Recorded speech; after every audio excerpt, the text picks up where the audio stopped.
Il y a quelques semaines ou quelques mois, nous avons avancé l'hypothèse que l'homme, l'espèce humaine, n'était pas d'essence terrestre, mais également d'essence cosmique. Aussitôt énoncé, un certain nombre de paradoxes se présentent.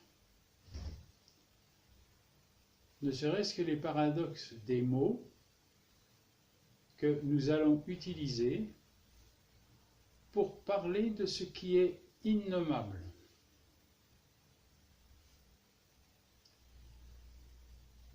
C'est ainsi que le poète, écrivain crétois, Nikos Kazantzakis, qui a fait de son personnage Ulysse une synthèse de l'Orient et de l'Occident en le nommant Ulysse Bouddha, va utiliser le feu comme métaphore de ce qui se présente à lui lorsqu'il est saisi du besoin ou de l'envie d'écrire. Aussitôt dit, il précisera son amour pour le feu, mais son rejet et à la limite le dégoût qu'il ressent à la mise en œuvre du feu.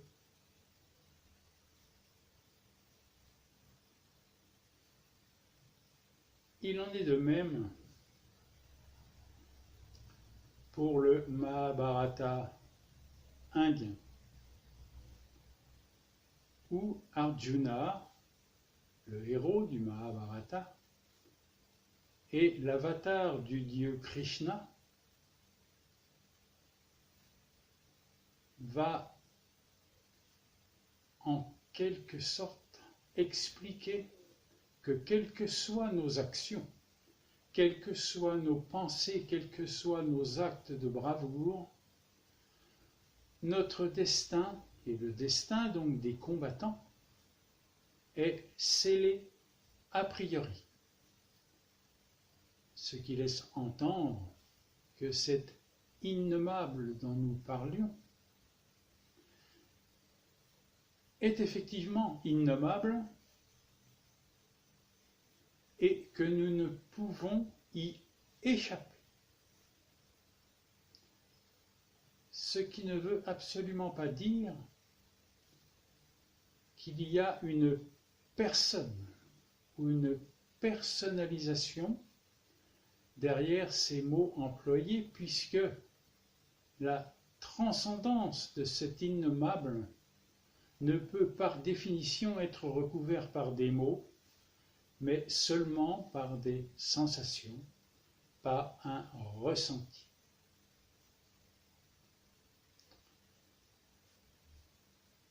Les Portugais, autre peuple épique, coincés qu'ils étaient, coincés qu'ils sont toujours entre la grande Espagne et l'immense océan Atlantique, ont déployé un imaginaire absolument extraordinaire qu'ils appellent la nostalgie. Cette nostalgie va les amener évidemment à sortir de leurs frontières et à créer un certain nombre d'empires plus ou moins réels et plus ou moins imaginaires qui va tout de même durer 5 siècles et conduire avec les Espagnols à la notion d'Eldorado, cité mythique, fantastique, qu'ils chercheront toute leur vie sans jamais la trouver.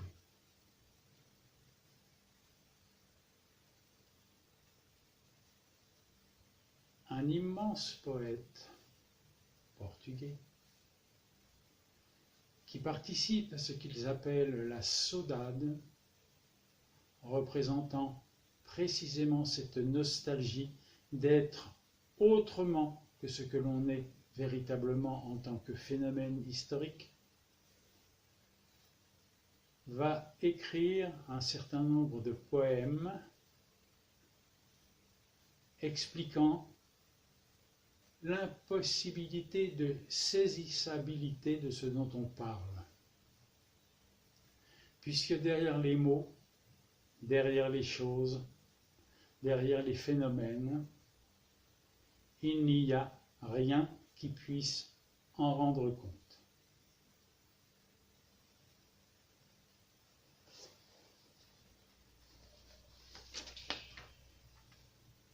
Voici donc ce poème qui note effectivement l'absence de toute réalité personnelle derrière les phénomènes constatés. Ce que nous voyons des choses sont des choses. Pourquoi verrions-nous une chose à la place d'une autre? Pourquoi voir et entendre serait-il une illusion, si voir et entendre sont voir et entendre? Tout est dit dans ce poème et vient à l'appui d'une sentence bouddhique où il est recommandé aux pratiquants de ne rien chercher derrière ce que l'on voit, ce que l'on touche, ce que l'on écoute, ce que l'on goûte, pour éviter la formation d'un moi qui, par définition, va être un moi souffrant, puisqu'il va couper, scinder, diviser, discriminer la réalité en un certain nombre de qualités et introduire la notion de temps. Cette notion de temps qui fait que, précisément, nous sommes des êtres supposés rationnels, mais qui oublient l'entité fondamentale que nous sommes, à savoir des êtres sensibles et libérés de toute contingence. Bien évidemment, nous continuerons ces entretiens dans les semaines qui viennent pour approfondir certaines mythologies, toutes les mythologies qui ont donné lieu aux religions et à certaines philosophies, pour tenter d'expliciter et de comprendre le rapport qu'il peut y avoir entre nous en tant qu'êtres sensibles et les phénomènes que nous ressentons.